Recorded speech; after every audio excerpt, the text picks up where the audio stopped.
Hello दोस्तों, स्वागत है आपके अपने YouTube channel three little tutor में। जैसा कि आप लोग जानते हैं कि भारत के सभी स्टेट में आरटी के तहत एडमिशन होते हैं। ये एडमिशन प्राइवेट स्कूलों में होते हैं और फ्री में होते हैं। इस कोटे में एडमिशन के लिए कुछ एलिजिबिलिटी निर्धारित की गई है, जिसे अलाभित समूह, दुर्बल आय वर्ग बोलते हैं, और वह अच्छे प्राइवेट स्कूल में फ्री में पढ़ सकता है।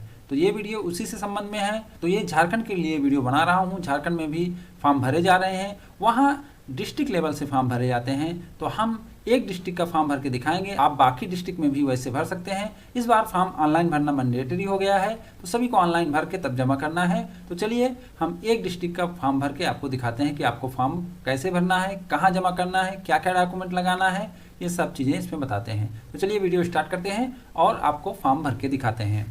तो मैं फॉर्म भर रहा हूँ बोकारो का। तो हमने लिखा बोकारो आरटी और सर्च किया।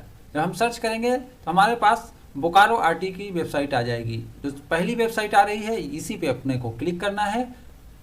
जब हम इस पर क्लिक करेंगे तो आरटी बोकारो की वेबसाइट खुल के आ जाएगी। इसमें आप गाइडलाइन भी देख सकते हैं, instruction to apply RT notice, यहाँ सब दिया गया है। यहाँ रजिस्ट्रेशन है, स्टूडेंट रजिस्ट्रेशन यहाँ से भी कर सकते हैं, download application form, check status यहाँ से भी कर सकते हैं, और नीचे भी यहाँ दिया गया है, यहाँ से भी आप रजिस्ट्रेशन कर सकते हैं। तो चलिए हम रजिस्ट्रेशन करते हैं।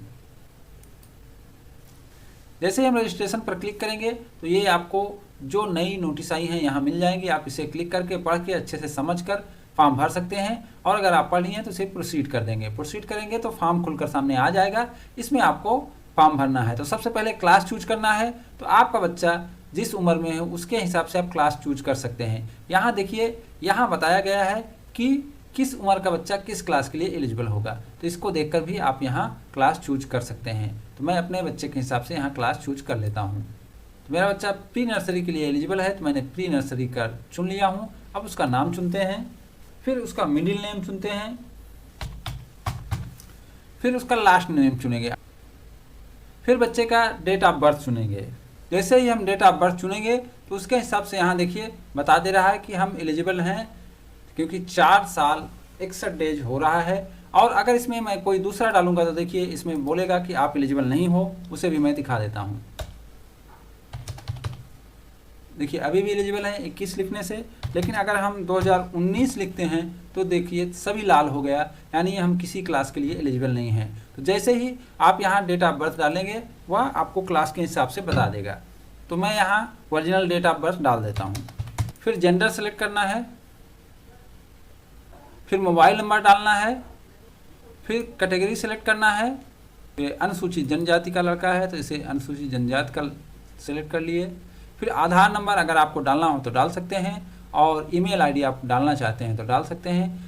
और फ़ोटो अपलोड करना ज़रूरी है, फ़ोटो अपलोड करना पड़ेगा, और मोबाइल नंबर डालना पड़ेगा। तो सबसे पहले मैं फ़ोटो अपलोड कर लेता हूँ। तो मैंने फ़ोटो अपलोड कर दिया है। अब यहाँ मैं मोबाइल नंबर डालकर आगे बढ़ता हूँ। अब यहाँ पूछा जा रहा है क्या बच्चा दिव्यांग है, तो बच्चा दिव्यांग नहीं है।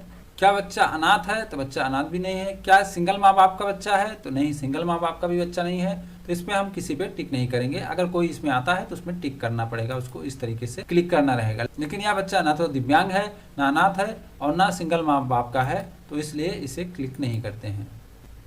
अब यहाँ आपको एड्रेस डालना है। एड्रेस वैसे ही डालना है जैसे कि पिता के आधार कार्ड पर लिखा गया है, वही एड्रेस इसमें डालना है। बच्चा बोकारो डिस्ट्रिक्ट का ही होना चाहिए, क्योंकि ये इसके लिए, क्योंकि यहाँ आपको चूज करने का ऑप्शन नहीं दिया गया है। ना तो आप स्टेट चूज कर सकते हैं ना डिस्ट्रिक्ट। तो आपको जो एड्रेस देना है बोकारो का ही देना है। तो मैं एड्रेस लिख देता हूँ।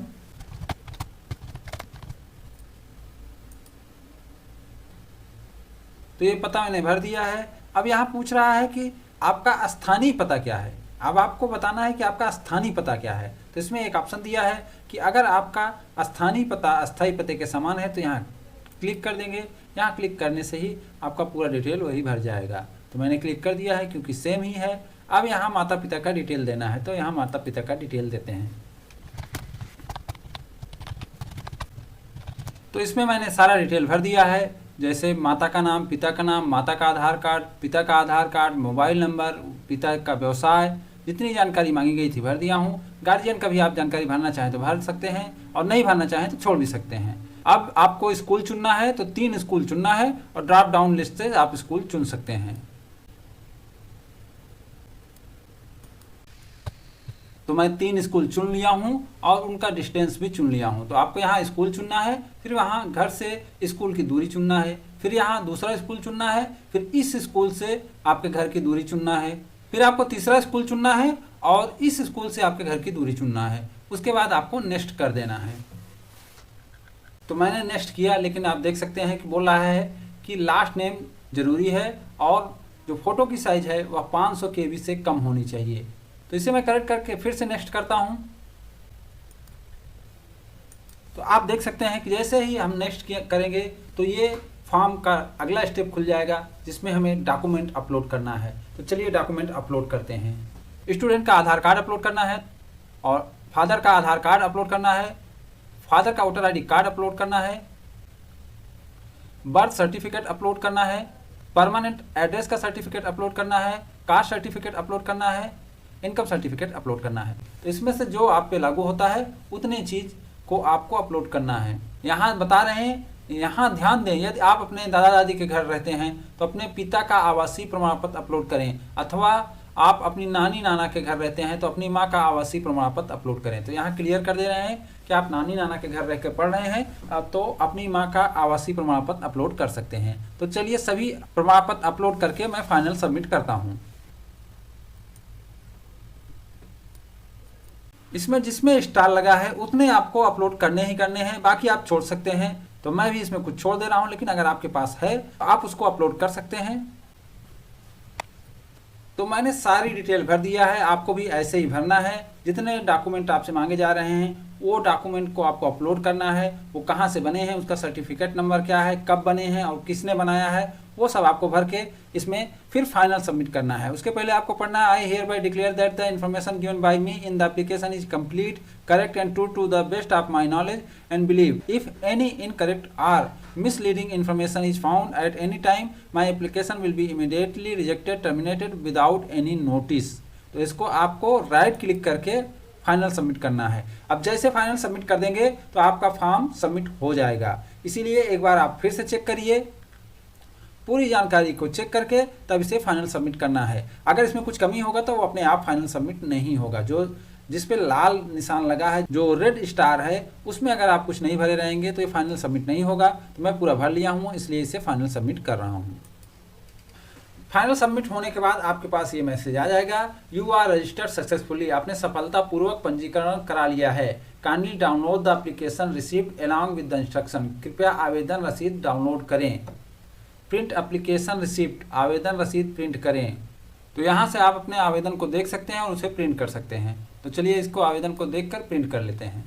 आपको ये प्रिंट जमा करना जरूरी है, क्योंकि इस प्रिंट को जब आप लेकर जाएंगे तो इसके साथ आप सारे डॉक्यूमेंट लगाएंगे और ओरिजिनल डॉक्यूमेंट भी लेके जाएंगे, क्योंकि वहाँ पर वेरिफिकेशन होगा। वेरिफिकेशन के बाद फॉर्म जमा होगा और वहाँ से आपको एक रसीद भी मिलेगी कि आपके फॉर्म का हार्ड कॉपी जमा हो गया है, तभी आपका फॉर्म कंप्लीट माना जाएगा। तो ये जानकारी थी जो आपको देनी थी। उम्मीद करता हूँ कि जानकारी अच्छी लगी होगी। अभी भी आपको अगर कोई डाउट है तो आप कमेंट कर सकते हैं, हम सभी कमेंट का जवाब देते हैं। और झारखंड में जो एडमिशन हो रहे हैं, ऑनलाइन हो रहे हैं और डिस्ट्रिक्ट वाइज ही फॉर्म भरे जा रहे हैं। तो आप अपने डिस्ट्रिक्ट की वेबसाइट पर जाइए और वहाँ फॉर्म देखिए, वहाँ फॉर्म भरिए और उसके बाद उसे ले जाकर स्कूल में जमा कर दीजिए। तो उम्मीद करता हूँ कि आपको जानकारी अच्छी लगी होगी। अगर ये जानकारी आपको अच्छी लगी हो तो इसे लाइक एंड शेयर करें और हमारे चैनल को सब्सक्राइब भी करें। Thank you for watching.